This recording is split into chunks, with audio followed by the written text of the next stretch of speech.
up, y'all? Come back to Helmet Talk. This is gonna be the first, or one of the first episodes where we actually do what the channel is named after, is just talk while on a bike. But I was thinking about this today, so a little background. I work a job where I have to be on call occasionally, where I could be called out at any time to respond to mental health crises for families and young adults. And so it got me thinking about work and like my process post-graduation of getting a job and working, but more so like the working part. Yeah, so I think I just more so wanted to talk through like your first job. What does it look like? What's that? What you should be looking for, and like honestly it's more so like perseverance. Because I can almost guarantee you talk to someone who is out of post-grad and they have their first job.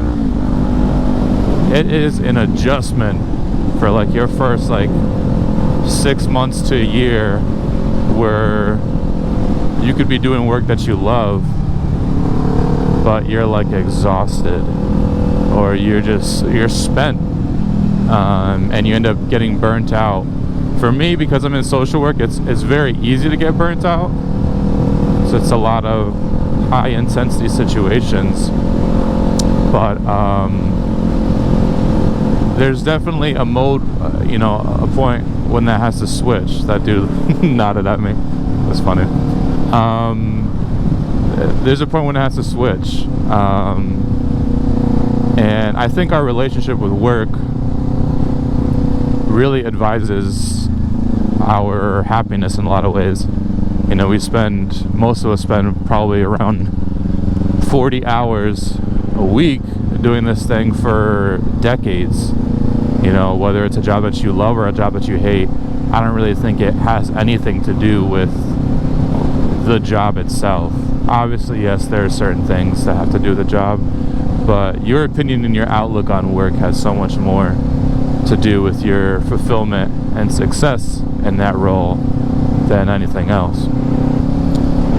Just reflecting on my own experience a little bit, after graduation, I had maybe 2 weeks before I moved out of my, where I grew up, my home, to Boston, and started work all within like a month of graduating.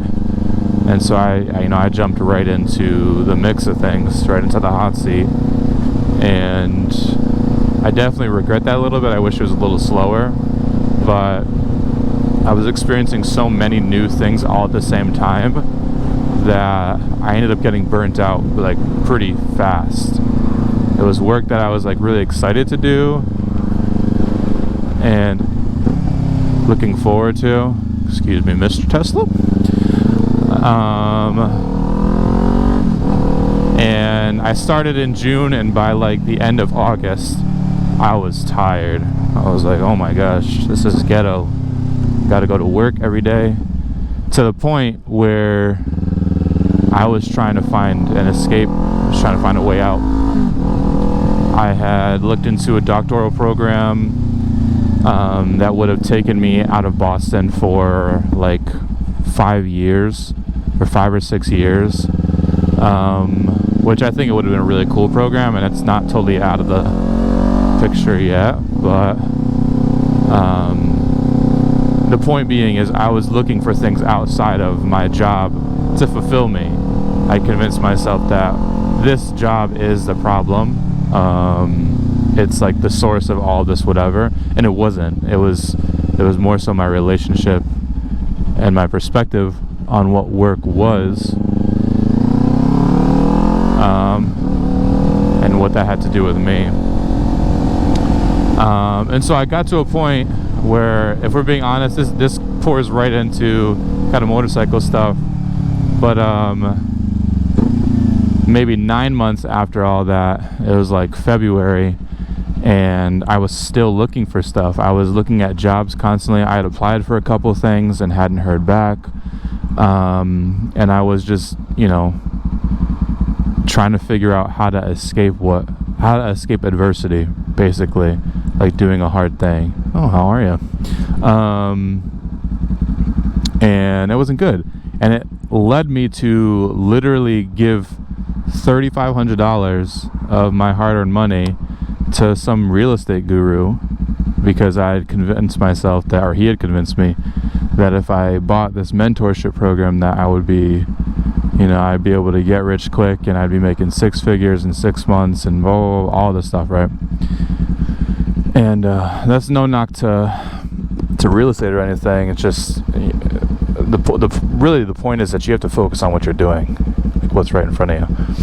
And if I had not spent that money on that program, I would have been able to buy the bike I really wanted to out front, or I would have been able to buy this bike without a loan. But because I was hasty and trying to escape my circumstance and not being patient, I wasted that opportunity.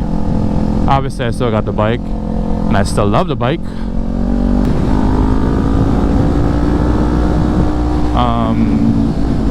What was I saying?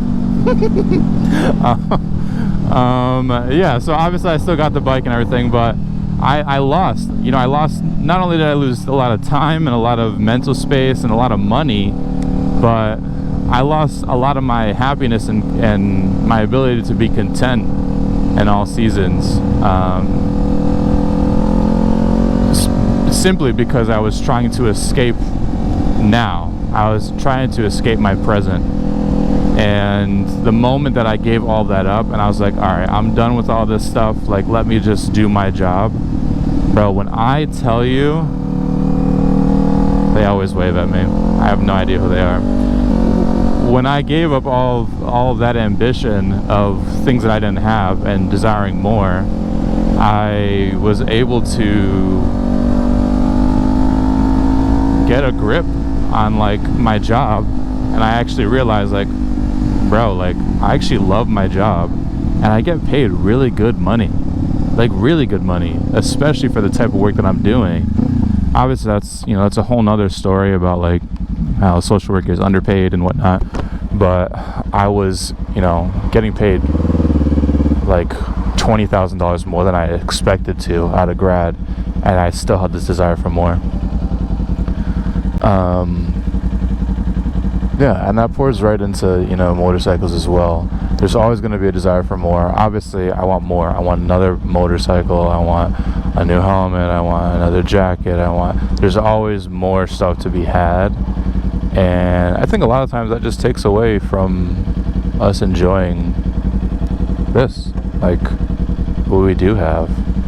And ultimately, your ability to be content in what you have right in front of you, whether that be a job, a motorcycle, with friends and family, whatever it is, that is your joy, that is your happiness. When you allow circumstance and whatever is facing you to take that away from you, you lose. You lost the game.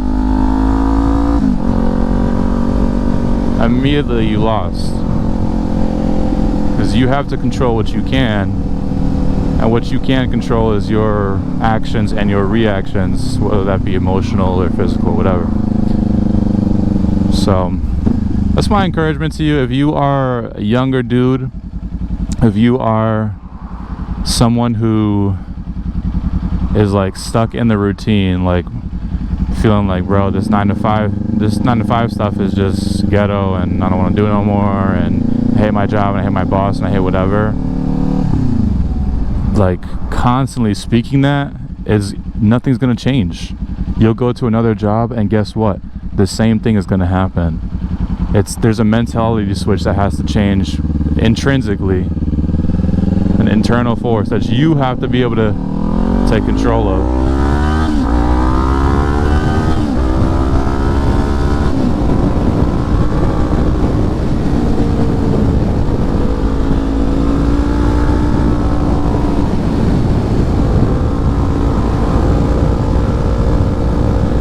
I love this road.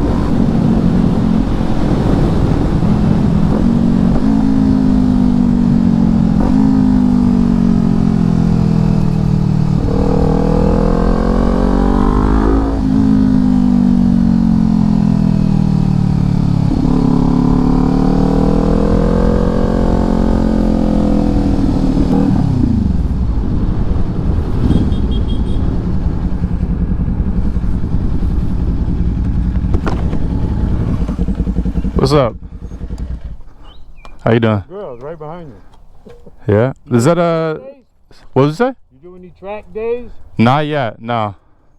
This is my second season. Yeah. Yeah. What is that, 650? It's a 400 actually. It looks way bigger than it is. No, that was good, man. You're pulling good, man. Thank you. I was going to go around you, but then I would have been going too fast. Yeah. Is that the... Right track? Yeah? I've been riding for a long time, but... My crazy ass behind you. Oh my gosh. Your exhaust sounds insane. Let me through if you want. I'm going... I'll follow you. Yeah. Alright. Yeah. I guess I'm following this guy now.